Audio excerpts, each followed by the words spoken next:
Thank you, Cindy. So now we all know what we need to do in terms of increasing our EQ, our emotional intelligence. I have the privilege of introducing our next speaker, Sheryl Williams. She is the CEO, and it's different than what we would normally recognize as CEO. She's the Chief Empowerment Officer of She Will Lead. Sheryl is a former executive with broad experience in the healthcare industry.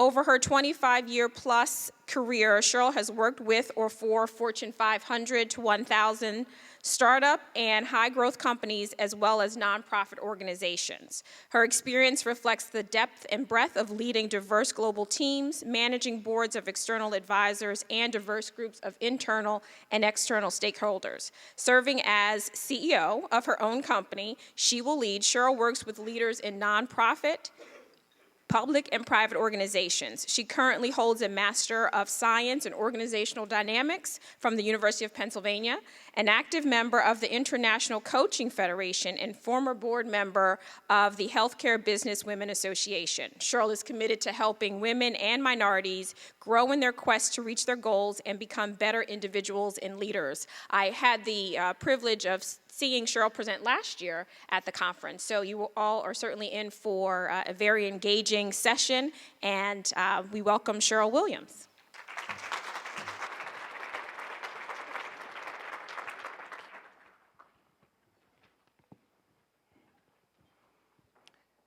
Thank you, Jocelyn.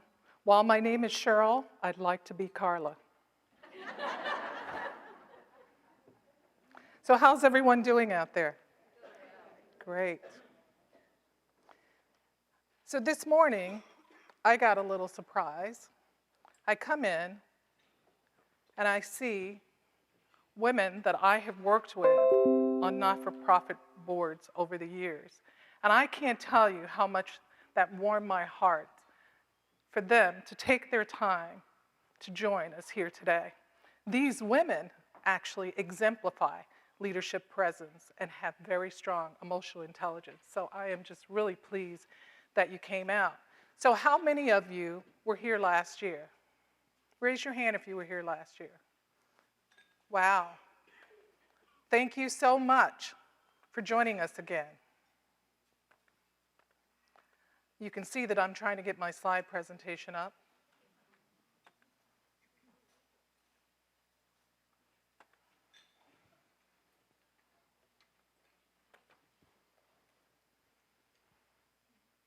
There we go. Women often receive contradictory and conflicting feedback on leadership presence. The standards for acceptable behavior are gender specific. What works for men will not work for us. Behavior that is ignored or even applauded in men is viewed very differently in women. Just take a look at these terms used to describe female political leaders over the last few decades. No woman wants to be associated with these labels. In fact, research shows that 70% of women believe that they must spend time covering at work. And covering is a term that was coined by sociologist Irving Goffman to describe how even individuals with known stigmatized identities make a great effort to ensure that those identities do not define them. Think about that for a minute. Do not define them. We spend a lot of time just trying to fit in, to be accepted. We spend so much time doing that, we may lose our true value, being ourselves. I believe that everyone has unique talents and gifts, and that our journey here on earth is to find the ways and the places where we can use those. But that requires that we shift our mindset. What if Rather than fitting in, we increased our value by standing out. Presence is what sets us apart. That's what we're going to talk about today, how you develop and leverage that unique leadership presence that makes you stand out. For everyone that just got a tad bit nervous that I'm going to tell you how you need to change, just remember what Virginia said. That's not what we're here to do. Presence is built into the concept. And presence is about awareness, it's about listening, it's about connecting, and it's about being in the moment that you are in. So what we're going to do today is we're going to talk a little bit about presence and what that concept is. I have a few videos that I'm going to show you just so we can see what it looks like when it's in action. And then we're going to talk about a process you can use to develop your own presence. So, how is it leadership presence defined? Leadership presence is your ability to clearly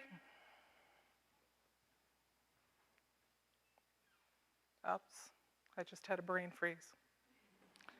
Leadership presence is your ability to consistently and clearly communicate your value proposition while influencing and connecting with others. It has three components. The first is one that in the past actually populated the literature on executive presence, which is appearance, how you look. You know, people dress the part, you know, make sure you look like the job you want. It's only 5%. But here's what happens with appearance. The moment you walk into a room, what you're wearing, what's on your face, people size you up. And they make snap decisions based upon that. And depending on what you're wearing, on your body, and on your face, they're going to make a decision whether to engage with you, whether to avoid you. The good news is that you have a lot of control over those aspects. More important is what happens when you are engaged with someone, and that's communication. But communication isn't just the words that come out of your mouth.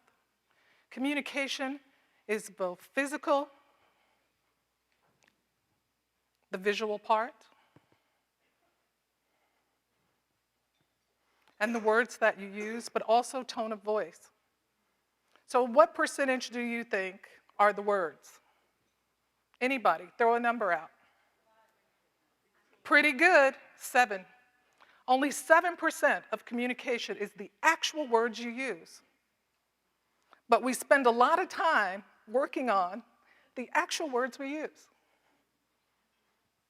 Tone is much more important than the words you use. It's how you say what you say. And number one, 55% of communication is visual. It's about eye contact. Is the person looking at me? Are they paying attention? Do they care? Are they closed off? Are they bored? Are they looking at their cell phone while I'm talking to them? That's why presence is important, because here's where presence shows up. You know, how many times have you gone to a meeting with someone and you're sitting there and they're doing 50 million other things besides meeting with you? Oh, just give me a minute, I'll do this. And you feel like you haven't really had your time with that person. Again, you want to be like Carla. I certainly want to be like Carla. I want to be in the moment so that I'm paying attention to whomever I'm with. But by far, the greatest percentage of leadership presence is gravitas. Gravitas, right? So what is gravitas? Gravitas is about knowledge, passion, and purpose. It's about head and heart. People know gravitas when they see it. You may have heard people make comments like, she can really hold a room. She does a great job of getting the board to listen to her, even when there are debates and disagreements. Those are the kind of statements that indicate a person has gravitas. Gravitas is about emotional intelligence. Cindy told you about emotional intelligence. It's extremely important, and here's why. Your leadership has gravitas if you are able to walk into a room or a situation, read that situation, and know what you need to do in that particular situation. And that's why presence is important. If you are not present, if you come into a room with an agenda, without paying attention to what is happening in that situation, and try and force your agenda, you're going to get a certain response. Has anyone seen that happen? Right? Sometimes we need to change our plans in order to be effective. And we definitely need to be mindful of what is going on in the room. Underlying gravitas are your beliefs, your values, what you say, and the strength of your voice. When you decide to speak up and when you decide to be silent. And do understand that there are times where you want to do both. And that's part of reading the situation. So let's talk a little bit about voice and what that means. Because gravitas is really important in the expression of your voice. There are 4 different voices that we use.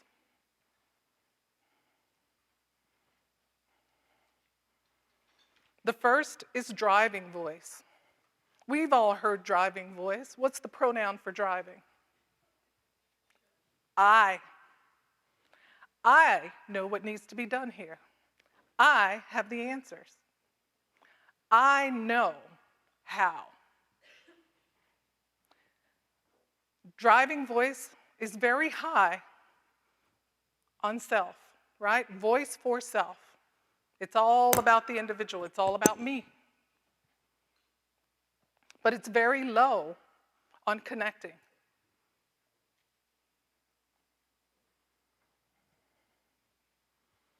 The next voice is passive voice. Passive voice belongs to people who feel invisible. It's also a place that you could go if you're stressed. I found that when I was stressed, I didn't like to fight anymore, that I needed to reserve my energy. That's what I thought I was doing, right? I thought I was spending some time reflecting so I could regain energy, but it doesn't come across that way to other people. To other people, they felt like I was withdrawing in certain stressful situations. So it's important to know where you go when you're stressed. Then there's supportive voice. Supportive voice is strong on voice for others, but weak on voice for self. The pronoun associated with supportive voice would be what? We, right? We can work together to achieve this vision. Here's where I comes in on supportive voice. I am going to remain silent if my opinion is different than everyone else's in the room. Supportive voice means that you silence sometimes your own voice for self. And then finally, there's signature voice. This is the voice we want to have because this voice is strong on both voice for self and voice for others. This voice says, we need to work together to achieve the vision. I can help others get there. Women are generally perceived at extremes, right? Either too strong or too soft. Too much voice for self, too little voice for others. Too much voice for others, too little voice for self. Supportive voice is a great voice to use, but you have to be careful not to overuse it. One of the terms associated with supportive voice is being deferential, right? Apologetic. There is a body of research that looked at this, believe it or not. And what they discovered is that women apologize more than men. And I found this commercial that Pantene did, and I want to share it with you.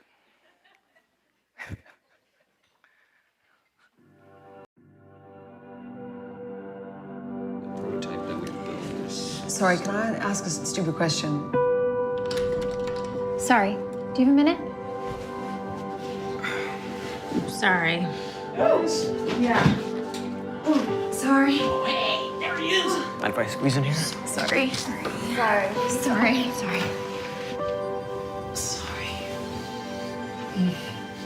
So it's Tim. Sorry, you go first. No, it's just... I was gonna say...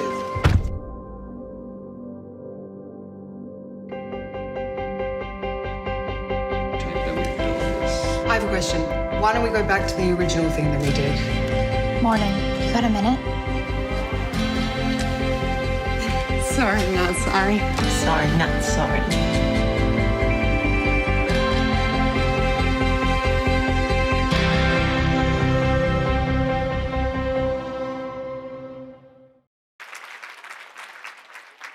Did anyone see themselves in there? Oftentimes, I have dealt with women who are apologizing for things that they don't need to apologize for, right? I'm sorry, I need your time. Why are you sorry you need my time? If you need my time, you need my time. Don't be sorry about it. Even as a woman, I am dealing with women that I'm correcting when they use that term, but I hear it a lot. And when you say you're sorry, you're minimizing yourself. And your leadership presence goes down when you minimize yourself because you are at the center of your presence. So pay attention to the language that you're using. Signature voice is about balance. Balancing that voice for yourself, that voice that's authoritative, that's competitive, that wants to win, that wants to get things done. And the voice for others. This is the voice of connection. This is about relationships, building followers, so to speak. People who have driving voices get things done, but they oftentimes cause a lot of wreckage around them. And you don't want to be that person. Signature voice is also authentic. I had a colleague who said that she went to a training where they told her she needs to be like the woman on the local news. And that would help up her game. And I thought, wow, that's interesting. Is she going to be a local news reporter? Of course not. And she found it very hard to pull it off. But that's bad advice. You can only be you. You can't be anyone else. Your gifts, your talents are unique to you.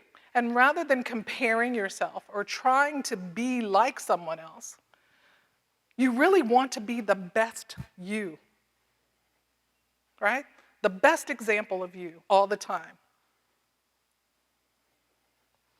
The challenge all leaders face, though, is adapting, right? You start off at one level in an organization, you get promotions, you move up. And as you grow and develop and move up the leadership pipeline, you have to change your presence. That's what you have to change.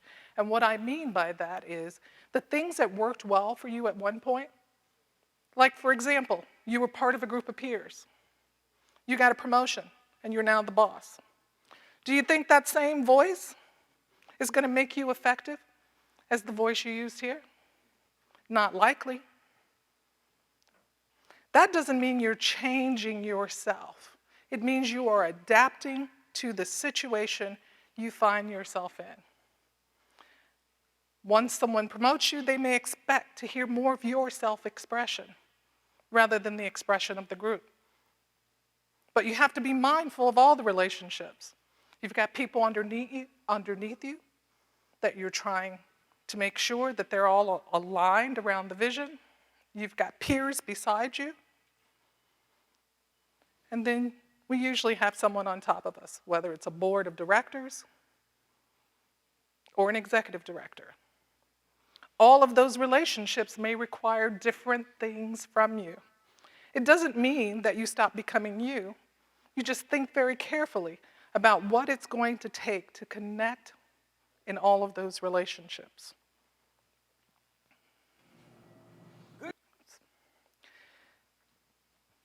So I chose a few videos for us today, but before I show them to you, I should issue a disclaimer, right?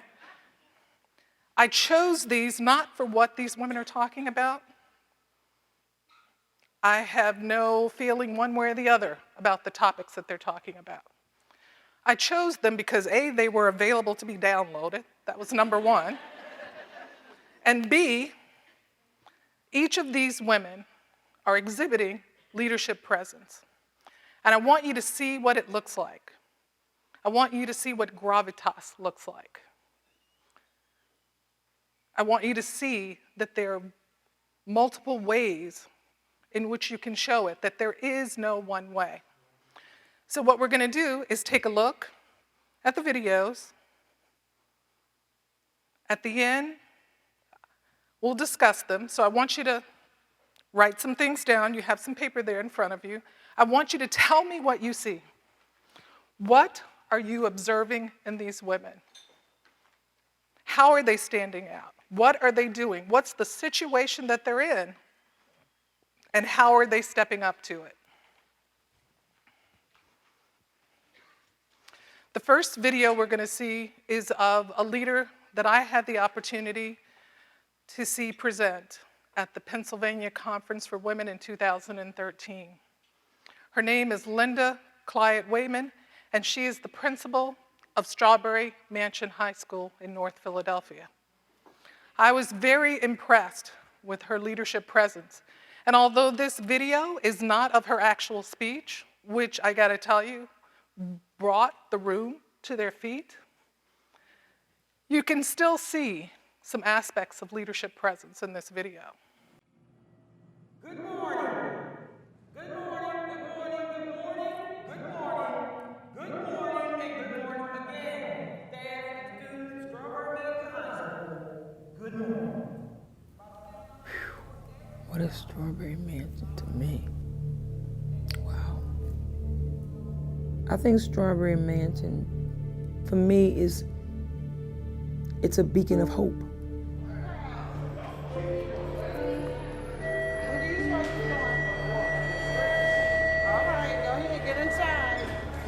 For kids that live in poverty, school is the only normal they know. These children come here to go to the nurse. They come here for food. They come here to write a resume. School for them is the only outlet they have. Karan. Then you may say on the flip side, then why so many of them drop out? Jamila. Bruce, thank you. Because that street calls them. It's the most violent community in Philadelphia. Black male, medium brown complexion. Drug infested, a lot of single parents, a lot of teenage pregnancy, deep poverty. 855 46th Street. It's just the way it is. We will have our professional development after school. Now, I'll give you a couple days notice on that as a warning. For 20 years, I taught emotional support students, and they came to me with such trauma. And they would sit in the classroom, and they wouldn't do any work. One day, I just got frustrated with it. So I said, so what? Now what? Are we gonna let these things take your whole life? I know it's hard for you at 11 and 12 to think about your life at 18. But if you don't get this education now, all the things that happen to you up until this point will be in control of your whole life.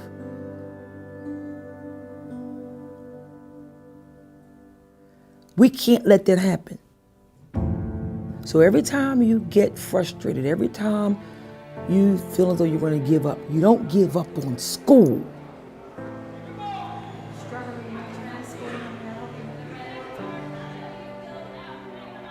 We have these shirts that says 1, period.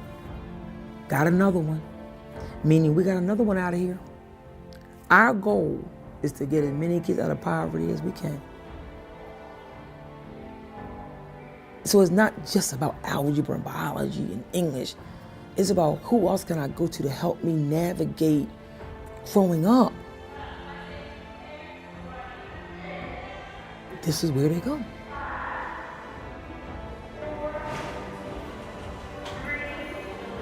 And what I figured out about this community was they just needed a leader. Now that I think back on it, I say, wow, are leaders born or made? And for me, I believe I was born.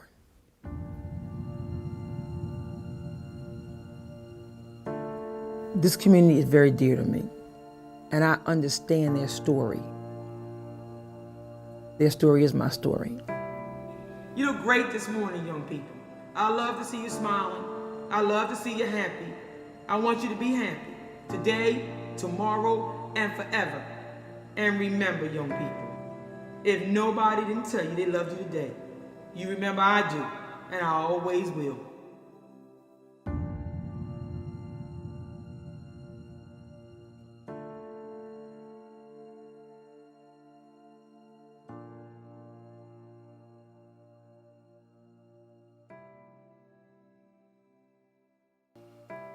An amazing personal story of leadership. Our second video is of someone you'll all recognize. Secretary of State Hillary Clinton, when she was being questioned at a congressional hearing. Now, Hillary hasn't always landed on her feet when she's questioned or criticized. Let's see how she does here. My question, is the Obama administration seeking in any way to weaken or overturn pro-life laws and policies in African and Latin American countries, either directly or through multilateral organizations, including and especially the United Nations, African Union, or the OAS, or by way of funding NGOs like Planned Parenthood? And secondly, and so we can have total transparency, you know, as a former lawmaker, we always have definition pages when we write legislation. Definitions do matter. Does the United States definition of the term reproductive health or reproductive services or reproductive rights include abortion? I yield to the distinguished gentleman. Congressman, I deeply respect your passionate concern and views, which you have championed and advocated for over the course of your public career. We obviously have a profound disagreement. When I think about the suffering that I have seen of women around the world, I've been in hospitals in Brazil where half the women were enthusiastically and joyfully greeting new babies, and the other half were fighting for their lives against botched abortions. I've been in African countries where 12 and 13-year-old girls are bearing children. I have been in Asian countries where the denial of family planning consigns women to lives of oppression and hardship. So we have a very fundamental disagreement. And it is my strongly held view that you are entitled to advocate, and everyone who agrees with you should be free to do so anywhere in the world. And so are we. We happen to think that family planning is an important part of women's health, and reproductive health includes access to abortion that I believe should be safe, legal, and rare. I spent a lot of my time trying to bring down the rate of abortions, and it has been my experience that good family planning and good medical care brings down the rate of abortion. Keeping women and men in ignorance and denied the access to services actually increases the rate of abortion. During my time as First Lady, I helped to create the Campaign Against Teenage Pregnancy. And while we were working to provide good information, access to contraception, and decision-making that would enable young women to protect themselves and say no, the rate of teen pregnancy went down.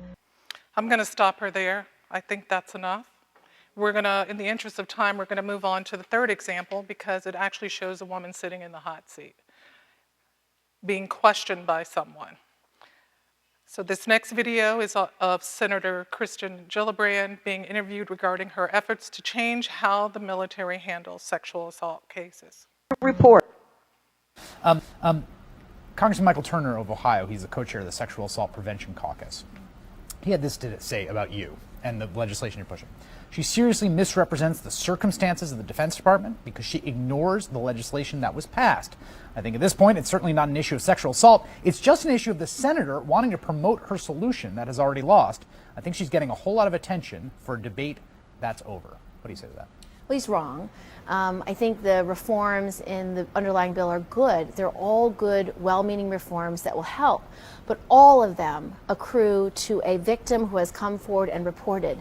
None of them do anything for the 9 out of 10 cases that aren't being reported because the victims have told us over and over and over again on the DOD survey that they aren't reporting because they don't believe the chain of command will do anything. They don't report because they fear retaliation. They feel that they will be blamed for reporting a crime. And so if you listen to the victims, if you listen to those survivors, the one thing they've asked for is they don't want this decision being made within the chain of command. They believe the chain of command is too biased. They're untrained, they're not lawyers, and in too many cases, they're the ones who are making sure the cases never get reported. And so if you listen to the victims, all these other changes are good. They will help victims who have reported take their case forward, better standards of evidence, all good things, but not one create a system where these victims feel they can come forward and hope to receive justice. So there was a battle that happened over the defense authorization bill, and there were amendments offered. The ones that passed reform the system in the way you said. The thing you are pushing for is to take allegations of sexual assault and the prosecution thereof out of the chain of command. Right. That is the crystallized fight here. Exactly. Because look at the issue, Chris. Last year alone, there were 26,000 cases of sexual assault and rape and unwanted sexual contact in the military, and only about 3,000 were reported. So that means 9 out of 10 cases aren't even being reported because of this fear that the command won't do anything or they will be retaliated against for reporting. Of the brave ones who did report those 3,000 cases, 62% were retaliated against. So in that number of command climates, the commanders did not protect those victims from coming forward and saying, I've been raped. So then then why is the resistance? I mean, if the case you're laying out seems very persuasive to me. You have members of Congress on both sides. You have Claire McCaskill, a colleague of yours, who says this has unfortunately been characterized as victim versus the Pentagon. That does the victims a real disservice. You've got the Pentagon fighting you. What is the opposition grounded in?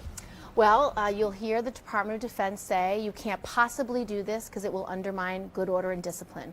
I have at least 3 responses to that. First, 26,000 cases of rape and sexual assault is not good order and discipline. Second, you're not taking commanders off the hook. You're not making them less responsible. In fact, so few commanders have this role today, less than 20%. So most commanders have to train their troops, take them to war, and never have this ability to make a decision. And third, our allies have already done this. Our allies, The UK, Israel, Australia, Canada, Germany, Netherlands, all of them have taken this decision out of the chain of command for civil liberties reasons. They agreed that you cannot have a system of justice that allows someone who's biased and untrained to make the only decision about whether it goes to trial. And so to protect both victims' rights and defendants' rights, they made this change. Okay, so we've seen 3 examples. What jumps out? Passion. Each of these women had passion.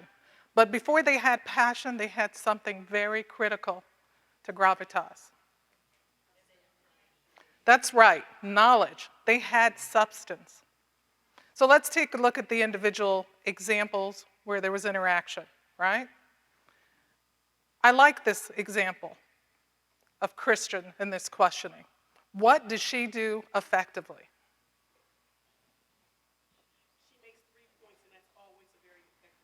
Yes, she did.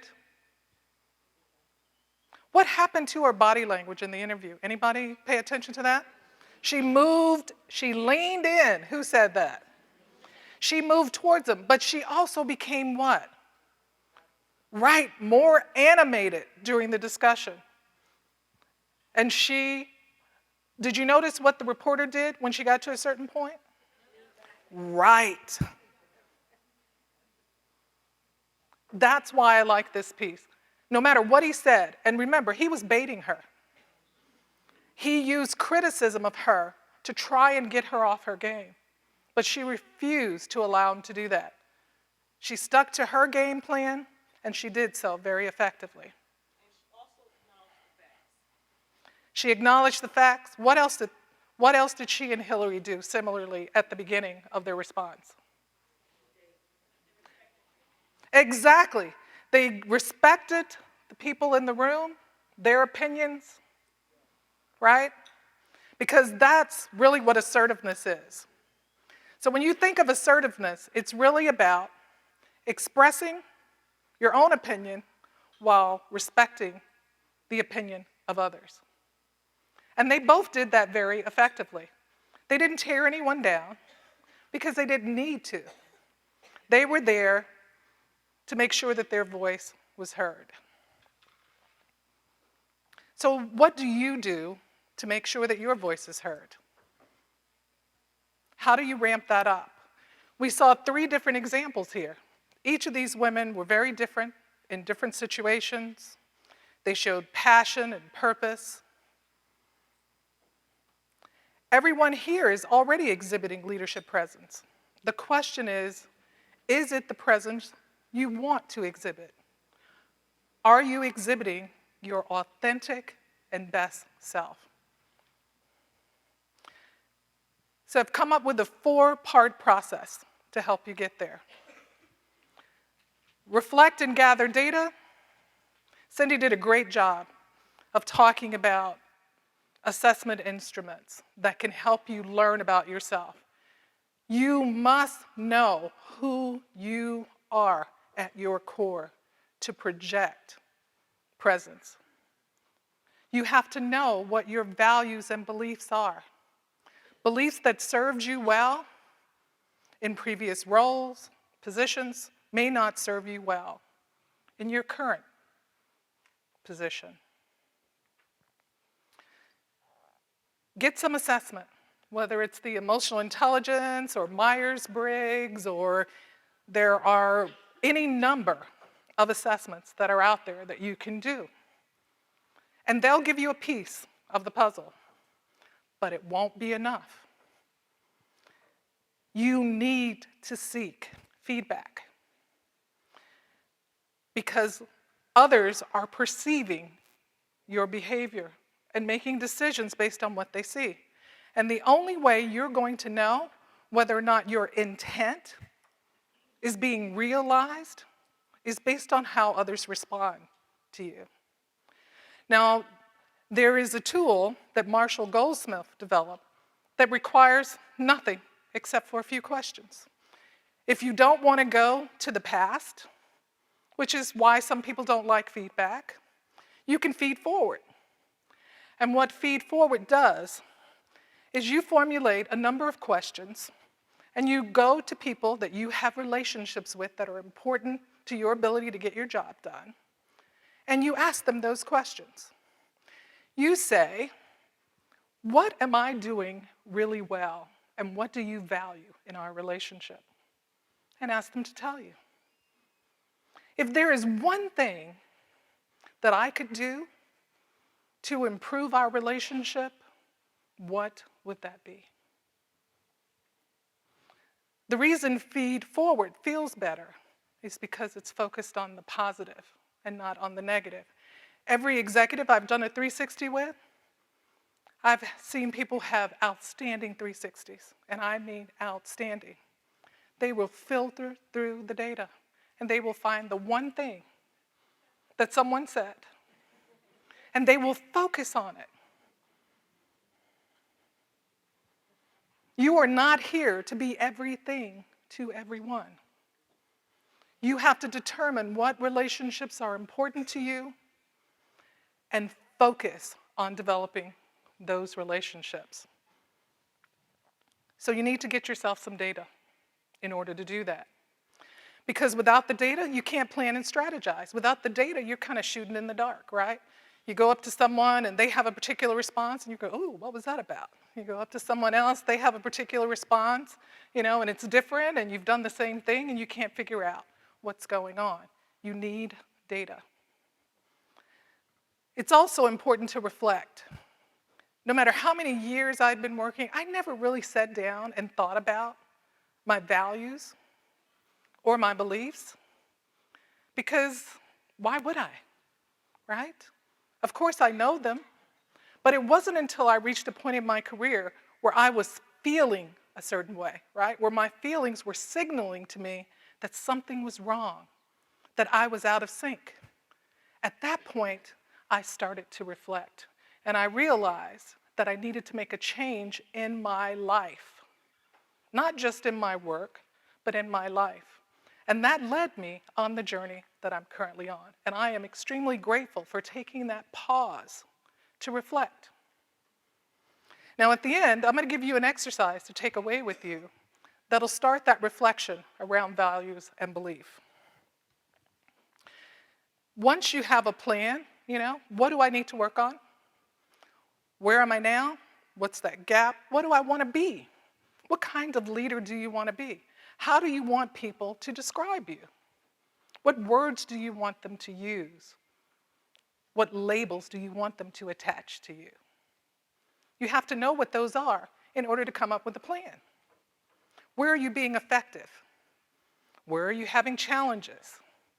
Is it presenting to the board and finding that when people criticize your plan, you don't know where to go? Is it being in a room full of others where you never get a chance to say what it is you need to say?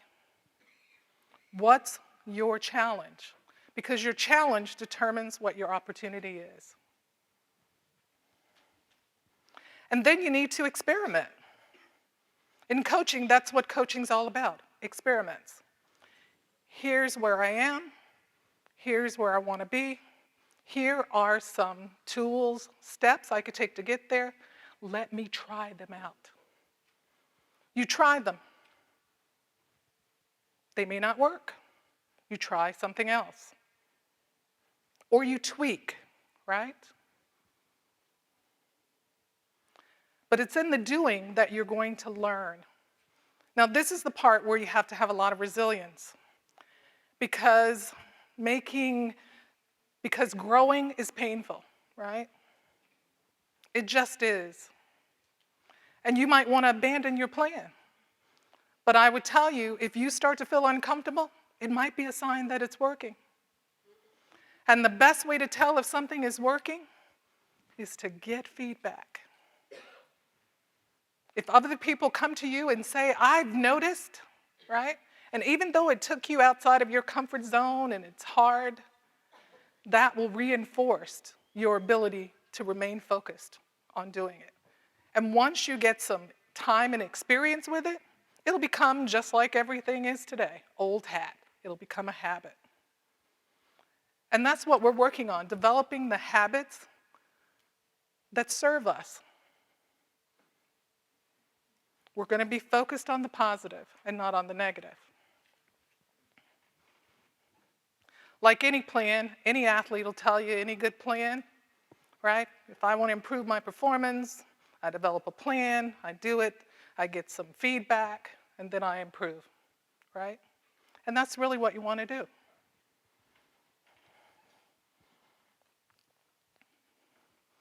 So this is the list of values. Just a general list. There may be others that could be added.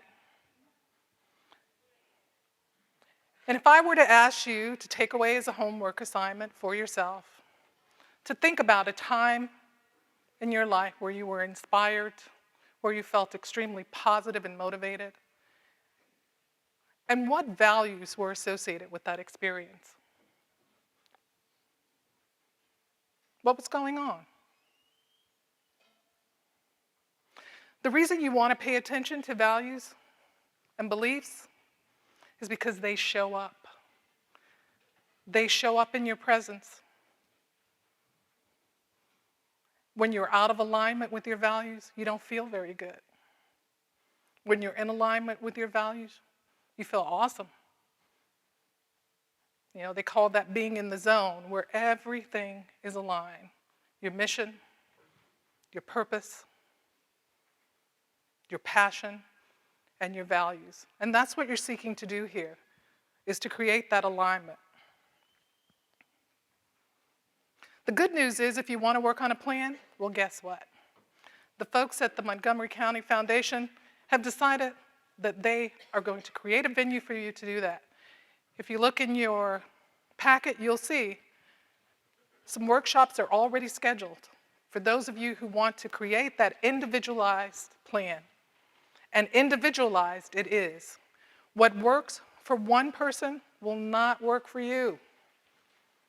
And the reason is because it's about you, your challenges, your situation. And if you're going to grow, you have to consider all of those things. The one on leadership presence is February 16th. I don't know how you sign up. I'm sure we'll talk about that later. But the goal there is to do an assessment. Assessment around leadership presence. There's homework involved, I should let you know now, because in order to be effective, you need to get the feedback before you show up. Because you can't develop a plan without the data. But each of you will leave with a plan.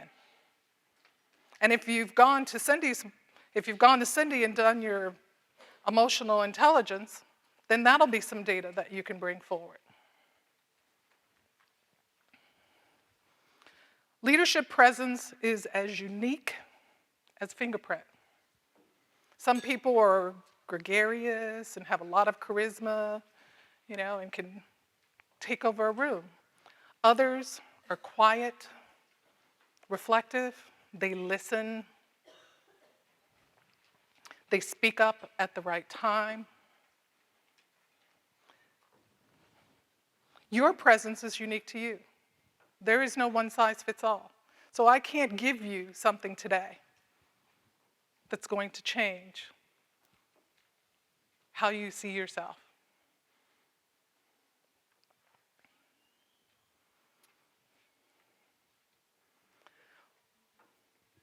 I would imagine we'd rather be labeled with these terms. These terms are about emotional intelligence. They're about presence and being in that space.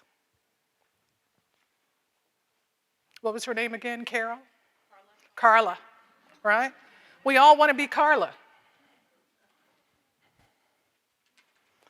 But I'll leave you with one of my favorite quotes.